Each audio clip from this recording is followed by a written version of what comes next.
आज की क्लास में वैसे तो हमें चैप्टर 5 पढ़ना था अबेटमेंट, लेकिन चूंकि अबेटमेंट में एक जो उसका कहना चाहिए कि उसका हिस्सा है या उसका एसेंशियल इंग्रेडिएंट है काउंस्पिरेसी, तो इसलिए सबसे पहले काउंस्पिरेसी को समझना जरूरी है। ठीक है, क्योंकि अबेटमेंट का अपराध गठित करने में एक हिस्सा होता है काउंस्पिरेसी का, तो पहले काउंस्पिरेसी को समझना जरूरी है, उसके बाद अबेटमेंट पढ़ेंगे। तो इसलिए आज पहले हम चैप्टर 5A क्रिमिनल काउंस्पिरेसी आपराधिक षड्यंत्र को पढ़ेंगे, उसके बाद हम कल अबेटमेंट पढ़ेंगे। ठीक है, तो देख लेते हैं, हम स्क्रीन शेयर कर लेते हैं।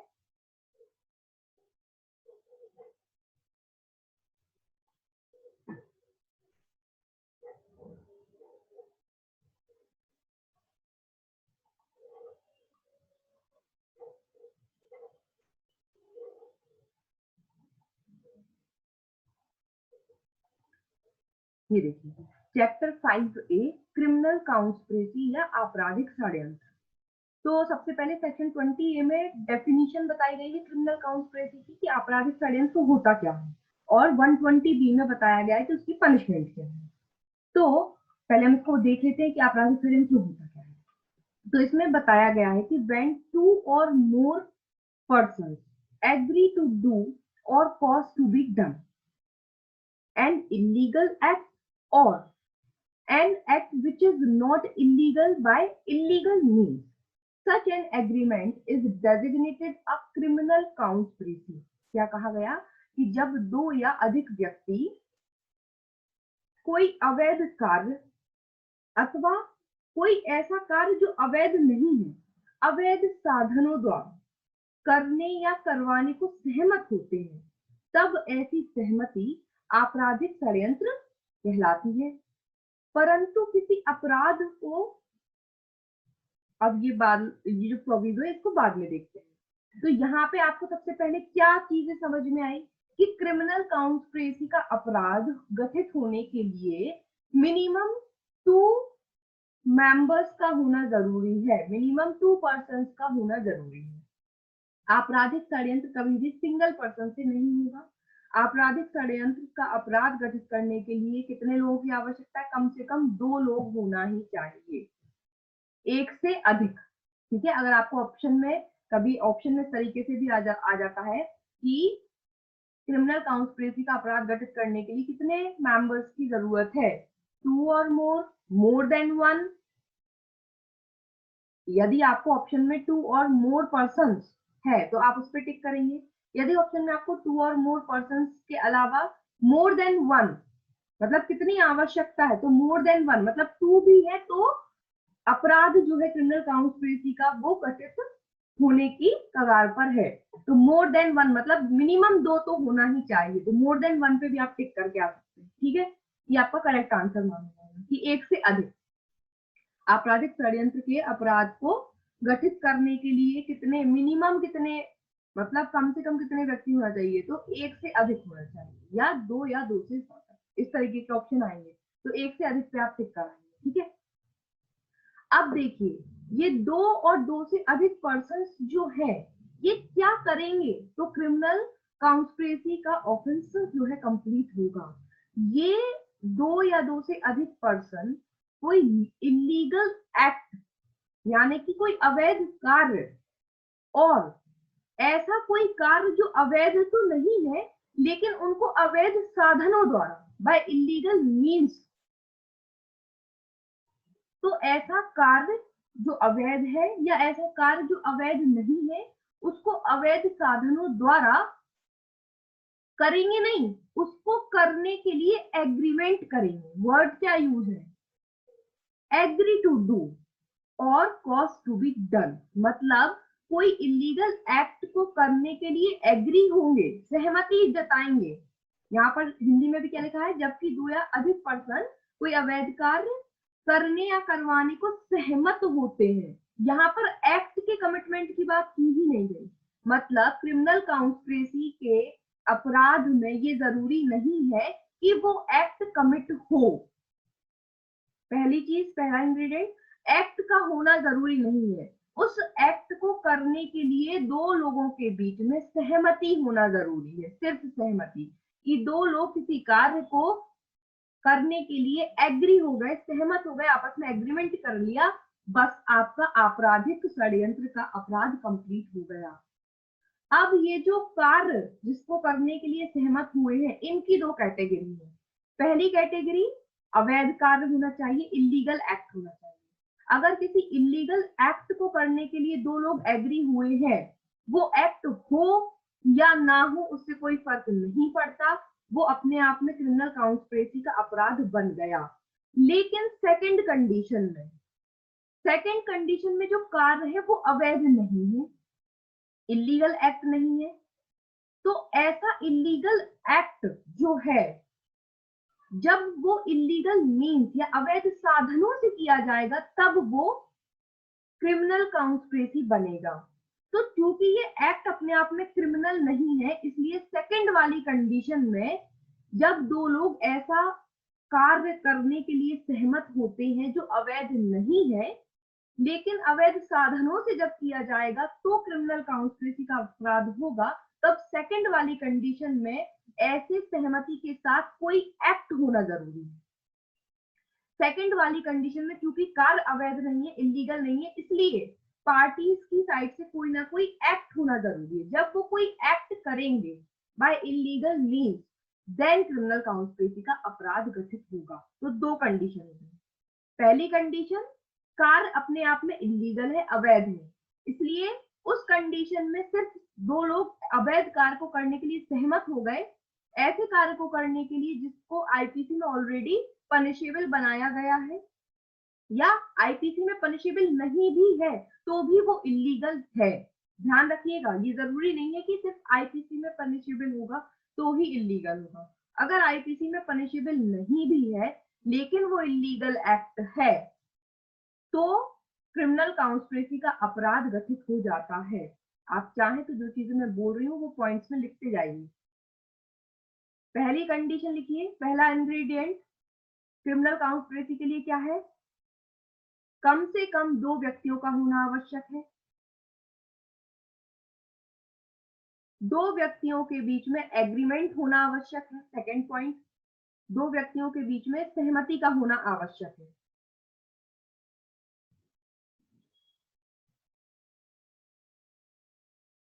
थर्ड पॉइंट, सहमति किस लिए? तो उसमें थर्ड पॉइंट बताइए, थर्ड पॉइंट बनाइए सहमति, और उसके नीचे लिखिए कोई अवैध कार्य करने के लिए। दूसरा, कोई ऐसा कार्य जो अवैध नहीं है, अवैध साधनों द्वारा करने के लिए। यही जो ब्रैकेट में लिखा है इसी को लिखना है। थर्ड पॉइंट सहमति। हेलो, हाँ बोलो। मैम मेरी लाइट कट गया है, एक बार रिपीट कर दीजिए, मैं मोबाइल की लाइट से लिखूंगा अभी। ये कह रहे हैं कि 120A जो अपना क्रिमिनल कांस्पिरेसी आपराधिक षड्यंत्र है उसके इंग्रेडिएंट लिख लो कि आपराधिक सहमति के लिए क्या क्या आवश्यक है। तो पहला तो कम से कम दो व्यक्ति होना चाहिए, minimum 2 persons are required. Then second point, दो व्यक्तियों के बीच में सहमति होना चाहिए, एग्रीमेंट बिटवीन 2 persons। दो व्यक्तियों के बीच सहमति होगी, एग्रीमेंट बिटवीन 2 persons।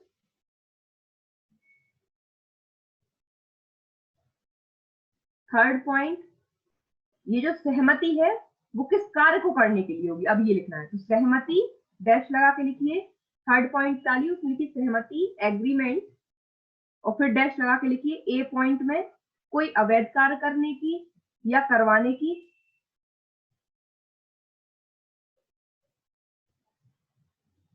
सहमति ए पॉइंट में लिखेंगे कोई अवैध कार्य करने की या करवाने की, to do an illegal act और cause to be done an illegal act. पहला point, to do an illegal act और cause to be done an illegal act। B वाला पॉइंट, कोई ऐसा कार्य जो अवैध नहीं है,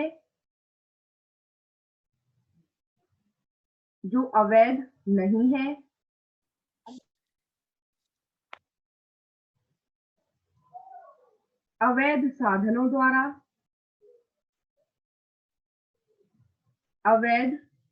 द्वारा करने या करवाने की। इंग्लिश में लिख लीजिए, एन एक्ट विच इज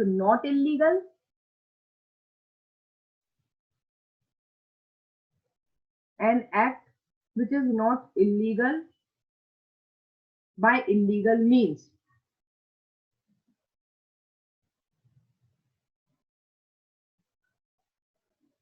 ठीक है, तो दो व्यक्ति होना चाहिए, दो व्यक्तियों के बीच में आपस में सहमति होना चाहिए।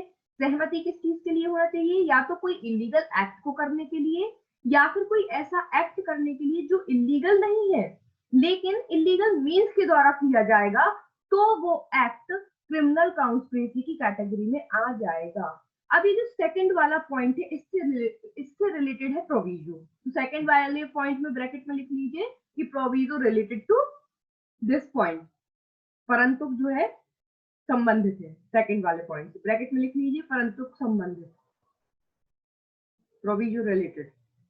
ठीक है, क्या है? Provided that no agreement except an agreement to commit an offence shall amount to criminal conspiracy unless some act besides the agreement is done by one or more parties to such agreement in pursuance thereof। वही चीज जो मैं अभी आपको बार बार बोल रही हूँ, परंतु किसी अपराध को करने की सहमति के सिवाय। अपराध मतलब इलीगल एक्ट, कभी भी कोई ऑफेंस वर्ड यूज है, अपराध मतलब वर्ड यूज है, तो अपराध का मतलब ही अपने आप में illegal act. Every illegal act जो है वो ऑफेंस होता है ना?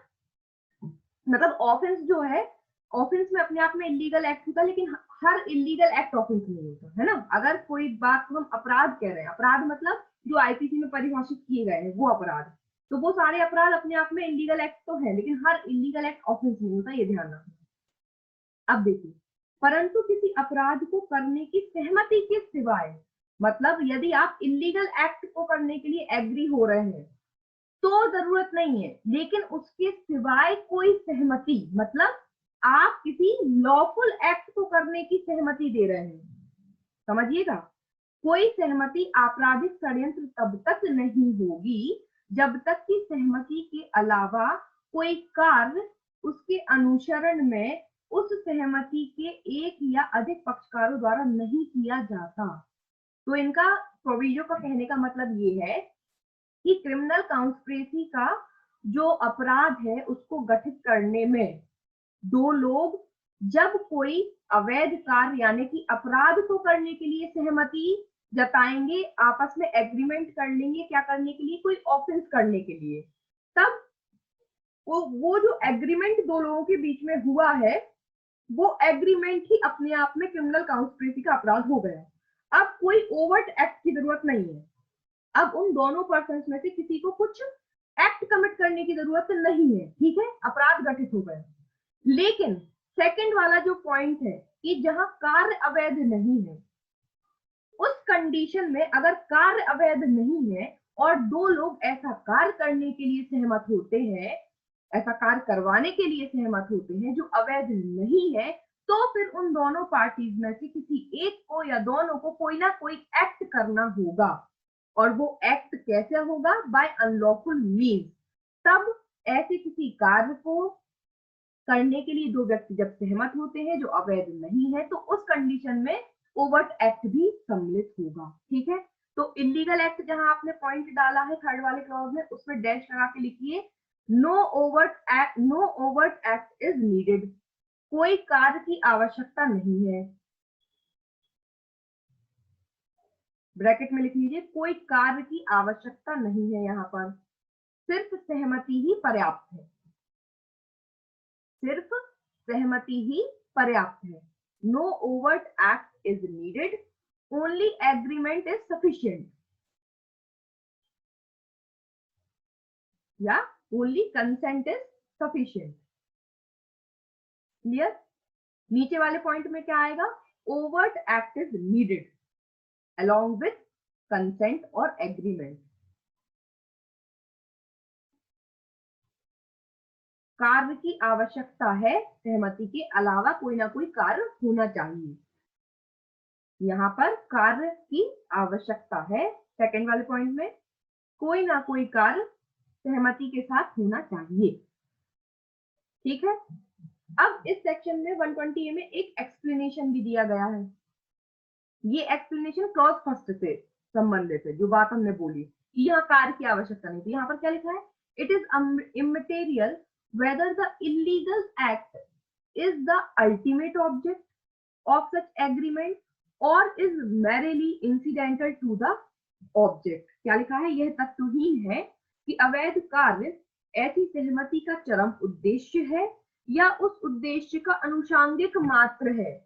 इसका मतलब है कि जब इलीगल एक्ट को करने के लिए एग्रीमेंट हुआ है तो अब इससे कोई फर्क नहीं पड़ता कि जो एग्रीमेंट दो पार्टीज ने आपस में किया, जो सहमति आपस में दो पार्टीज ने मिलकर के की है इलीगल एक्ट को करने की, तो उनका फाइनल उद्देश्य उस एक्ट को कमिट करना था या नहीं था।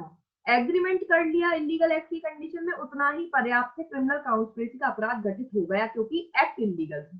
ठीक, तो ये एक्सप्लेनेशन फर्स्ट वाले पॉइंट से जो है कनेक्टेड है। तो प्रोविजो है सेकंड पॉइंट से रिलेटेड और एक्सप्लेनेशन है इससे रिलेटेड, फर्स्ट पॉइंट से रिलेटेड। एक्सप्लेनेशन का मतलब क्या है कि कोई कार्य की आवश्यकता नहीं है, सहमति ही पर्याप्त है इलीगल एक्ट की कंडीशन में। ठीक, बात समझ में आई?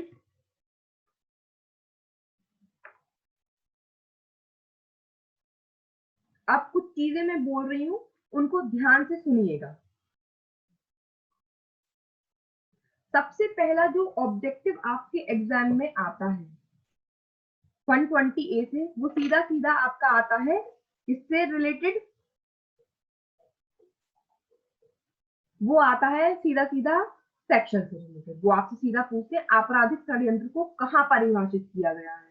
Criminal conspiracy, in which section criminal conspiracy is defined. तो आपका आंसर होना चाहिए 120A। पनिशमेंट कहां दी गई है क्रिमिनल कांस्पिरेसी की? क्रिमिनल कांस्पिरेसी को पनिश कहां किया गया? आंसर होगा 120B। ठीक है, उसके बाद पूछते हैं कि जो क्रिमिनल कांस्पिरेसी है या जो षड्यंत्र है उसके अपराध के लिए क्या आवश्यक है ना, एसेंशियल इंग्रेडिएंट क्या है। तो यहाँ पर एक पॉइंट याद रखना, अभी तक हमने जो पढ़ा, यहाँ पर क्या पढ़ा कि दो लोगों के बीच में क्या होना चाहिए? एग्रीमेंट होना चाहिए, मतलब सहमति होना चाहिए। तो सहमति कैसे होगी? तो देखिए, दो लोगों के बीच में सहमति तब होगी जब वो दो लोग अपने अपने मन की बात एक दूसरे के साथ कम्युनिकेट करेंगे। मेरे मन में कोई प्लान है एग्जीक्यूट करने का और मैं किसी के साथ मिलकर के कोई एक्ट कमिट करना चाहती हूँ, तो क्रिमिनल कांस्पिरेसी कब बनेगी? जब मेरे दिमाग में जो बात है वो मैं सामने वाले के साथ शेयर करूंगी। मैंने कहा कि मुझे थर्ड पर्सन के घर में चोरी करना है, तो जब मैं ये बात बी पर्सन को बताऊंगी कि मुझे जो है उसके घर में चोरी करना है, चलो अपन मिलकर के एक प्लान बनाते हैं और थर्ड पर्सन के घर में चोरी करेंगे, और मिलकर के जो है प्लान बनाते हैं और बी भी उसमें अपनी क्या कर देता है? सहमति दे देता है। मतलब अब मिलकर के प्लान बना रहे हैं, दो लोग मिलकर के प्लान बना रहे हैं, दोनों एक चीज को करने के लिए, इलीगल एक्ट को करने के लिए क्या हो गए? एग्री हो गए कि ठीक है ऐसा करेंगे ऐसा करेंगे ऐसा करेंगे। मतलब एक अपराध को करने के लिए दो लोग सहमत हो गए। बस अब ये जरूरी नहीं है कि वो अपराध को कमिट करें या नहीं करें, या उसके लिए कोई एक्ट करें या नहीं करें, यहीं पर क्रिमिनल कांस्पिरेसी का चार्ज तो लग ही गया। 120B आपके ऊपर एप्लीकेबल हो गई जैसे ही दो लोगों ने एग्रीमेंट किया। तो जो आवश्यक तथ्य है वो क्या है कि मात्र आशय, इंटेंशन द्वारा षड्यंत्र गठित नहीं होता, अपितु इसके लिए दो या दो से अधिक व्यक्तियों के बीच कोई अवैध कार्य और अवैध साधनों द्वारा की सहमति का होना आवश्यक है। मतलब ओनली मियर इंटेंशन जो है वो आपराधिक षड्यंत्र को या क्रिमिनल कॉन्स्पिरेसी को कंप्लीट नहीं करती, कि आपके दिमाग में है इंटेंशन, प्लान आपके दिमाग में है, लेकिन अभी तक आपने कम्युनिकेट नहीं किया। जब तक उस इंटेंशन को दो या दो से अधिक लोग आपस में कैसे उस एक्ट को करना है ना, इस चीज को जब तक डिस्कस नहीं करेंगे, साधनों को कैसे करना है, इस चीज को डिस्कस करने के बाद जब तक दोनों की सहमति नहीं होगी, जब तक दोनों का एग्रीमेंट नहीं होगा, तब तक क्रिमिनल कॉन्स्पिरेसी का ऑफेंस, अपराध जो है गठित नहीं होगा। ठीक है, तो दो लोगों के बीच में किसी इलीगल एक्ट को करने के लिए सहमति होना आवश्यक है। मियर इंटेंशन, सिर्फ आशय, क्रिमिनल कॉन्स्पिरेसी के अपराध को कंस्टिट्यूट नहीं करता। ठीक है, ध्यान रखिएगा। अगर कोई एक्ट जो इलीगल नहीं है, तो by what illegal means that act would be committed, इस बात के लिए एग्रीमेंट होना चाहिए। कोई काम है जो अपने आप में इलीगल नहीं है, लेकिन उसको जब कमिट करेंगे बाय इलीगल मींस, तो वो इलीगल हो जाएगा। फॉर एग्जाम्पल, कोई पर्सन है, बिजनेसमैन है, उसका जो पुराना बचा कुचा माल बच जाता है, तो वो पर्सन जो है उसको कम दामों पे बेचता है, इट इज नॉट इलीगल। लेकिन बी पर्सन उसको लॉस कराने के आशय से किसी बैंकक्रप्ट आदमी के साथ मिलकर के काउंस्पिरेसी करता है कि तुम इसका माल खरीद लो, अपन प्लानिंग कर लेते, मैं उसको उकसा देता हूँ और तुम्हारा माल खरीदो। तो सी और डी पर्सन मिलकर इस पर्सन के खिलाफ काउंस्पिरेसी करते हैं और एक बैंकक्रप्ट आदमी को उसका माल बिकवा देते हैं ताकि उसको लॉस कॉज हो। तो यहाँ बी, सी और डी ने क्या किया, क्रिमिनल काउंस्पिरेसी की। ठीक है, वैसे अगर माल खरीदते वो लोग, तो वो उनका एक्ट इलीगल नहीं था, लेकिन उनने बाय इलीगल मीन्स ये एक्ट किया, मतलब क्रिमिनल, बैंकक्रप्ट वाले आदमी को जानबूझकर की माल खरीदवा दिया कि हम क्या है, इंसॉल्वेंट है तो पैसा दे नहीं सकते, तो सामने वाले को क्या हो गया, लॉस हो गया, क्रिमिनल काउंस्पिरेसी। ठीक, अब नेक्स्ट फैक्ट क्या है कि षड्यंत्र के अपराध का सार क्या है, मतलब what is the basic element of criminal conspiracy, वो है कॉम्बिनेशन। कॉम्बिनेशन, या हिंदी में कहना चाहिए कि दो लोगों का आपस में सहमति का मिलना। मतलब जब तक दो लोग आपस में किसी पॉइंट पर एग्री नहीं होंगे, तब तक जो क्रिमिनल काउंस्पिरेसी का अपराध है वो कभी भी पूरा नहीं होगा। जैसे ए पर्सन बी पर्सन के घर पर जाकर के कोई एक्ट कमिट करना चाहता है सी के साथ, उसने सी के साथ अपना प्लान डिस्कस किया और सी उस पर एग्री नहीं हुआ, तो क्रिमिनल काउंस्पिरेसी नहीं हुआ। तो कॉम्बिनेशन होना चाहिए, जो भी इलीगल एक्ट कमिट करना चाहते हैं, बाय इलीगल मीन्स कमिट करना चाहते हैं, तो उसमें क्या होना चाहिए, कॉम्बिनेशन बनना चाहिए। अब है षड्यंत्र में क्या आवश्यक है, तो सक्रिय सहयोग, एक्टिव पार्टिसिपेशन भी जरूरी है। अगर एक्टिव पार्टिसिपेशन नहीं है इलीगल मीन्स वाले में, तो नहीं होगा, है ना। अभी इससे रिलेटेड हम कुछ फैक्ट्स भी देख लेंगे एक्टिव पार्टिसिपेशन के। जैसे हमने बारेंद्र कुमार घोष में पढ़ा था, तो बारेंद्र कुमार घोष में क्या पढ़ा था, तो इसमें भी उसके थोड़े से हैं कि to establish the charge of conspiracy there must be agreement, there need not be proof of direct meeting or combination, nor need the parties be brought into each other presence।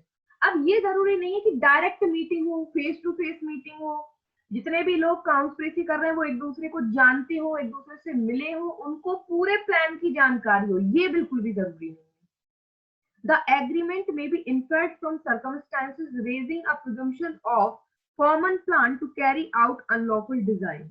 कोई भी प्लान तैयार हुआ है 5-6 लोगों के बीच में, 2 लोगों को उसका कुछ हिस्सा पता है, 4 लोगों को कुछ हिस्सा पता है, और वो अपने अपने हिस्से के अकॉर्डिंग काम कर रहे हैं, क्रिमिनल काउंस्पिरेसी हो गई। जरूरी नहीं है कि 5-6 लोगों को हर पार्ट के बारे में जानकारी हो और हर 5-6 लोग पूरे एक दूसरे को जानते हैं। 2 लोग आपस में एक दूसरे को जानते हैं, डिस्कशन हुआ, एक पार्ट और फिर किसी पूरे अपराध के किसी एक पार्ट को भी गठित करने में आपने सहयोग दे दिया, एग्रीमेंट मतलब सहमति जता दी, तो भी क्रिमिनल काउंस्पिरेसी का अपराध हो गया। Combination is the gist of the offence, there is nothing in the word conspiracy, it is the agreement which is the gist of the offence. Combination जो है वो मेन जिस्ट है क्रिमिनल काउंस्पिरेसी के अपराध का, और कॉम्बिनेशन का मतलब क्या है, 2 लोगों के बीच में सहमत होना। अगर सहमति नहीं है तो कुछ नहीं हो रहा है। Mere passive cognizance of a conspiracy is not sufficient. There must be active cooperation. In other words, joint evil intent is necessary to constitute the offense. मतलब वही दो लोगों का evil intention मैच होना चाहिए, गलत कार्य करने के लिए जो सहमति है वो होना चाहिए, ठीक है। अब नेक्स्ट चीज देखिए,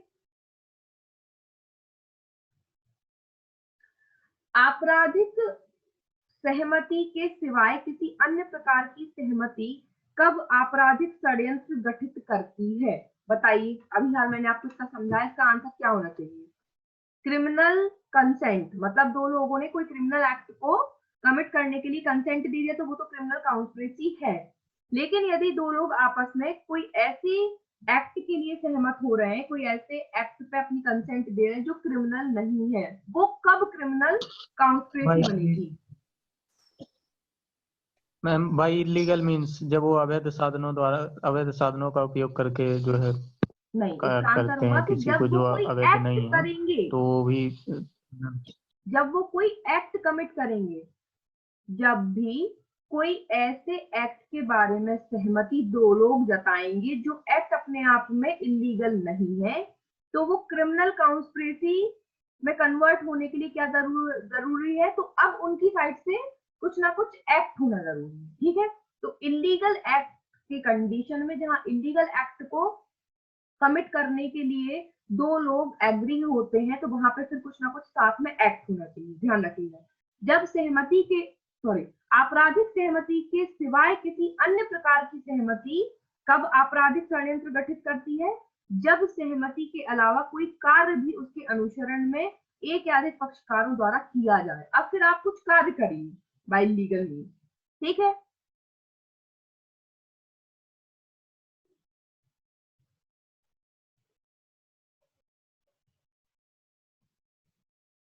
अब सेक्शन 120 ए के साथ एविडेंस एक्ट की सेक्शन 10 जुड़ेगी। एविडेंस एक्ट की सेक्शन 10 रूल ऑफ एजेंसी, अभिकर्ता का नियम, किसे याद है? क्या है सेक्शन 10 ऑफ एविडेंस एक्ट?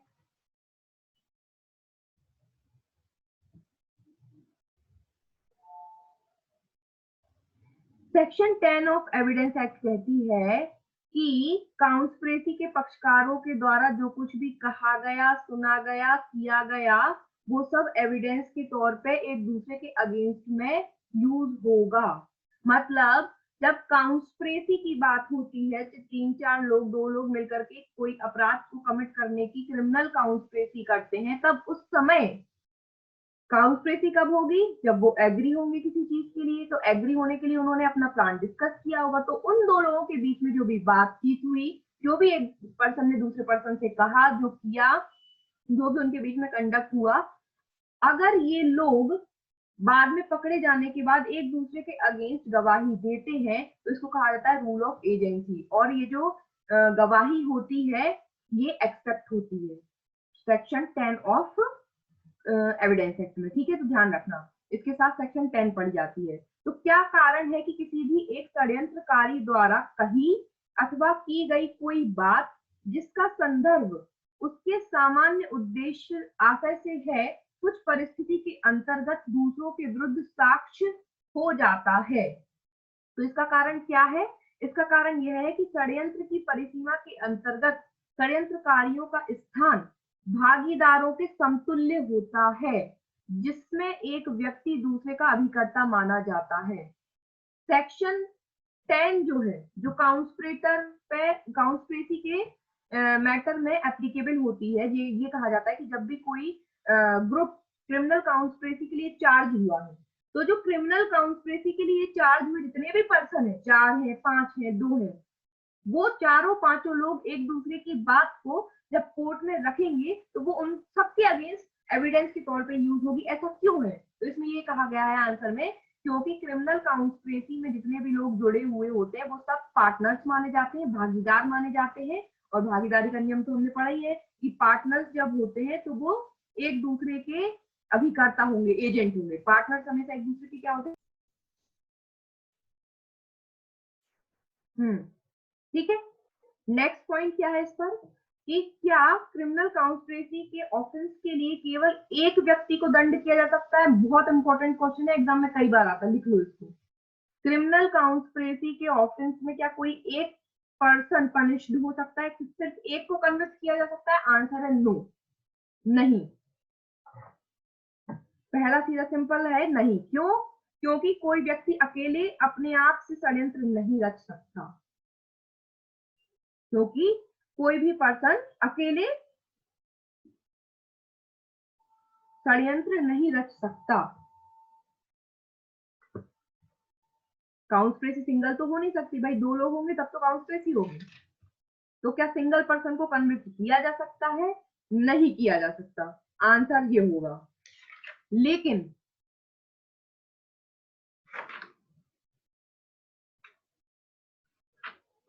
ये किस केस में कहा था? इसका केस भी लिखो, टोपन दास versus state of Bombay.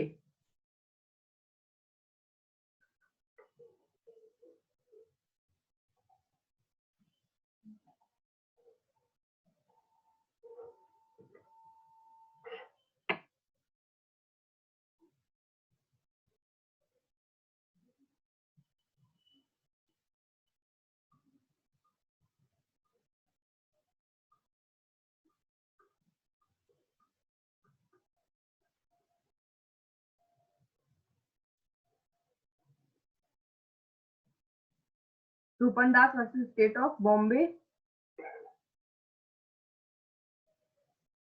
1955 Supreme court.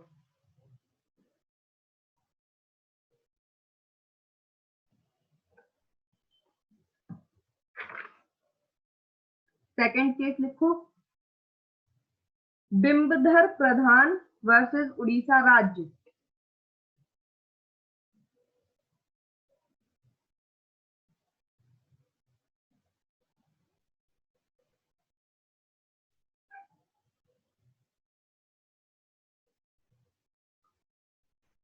बिंबधर प्रधान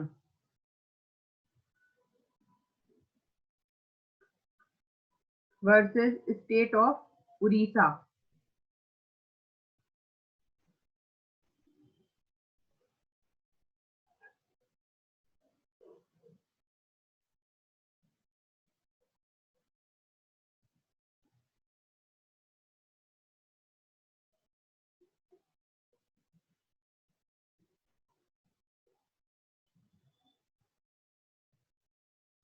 ये है आपका 1956।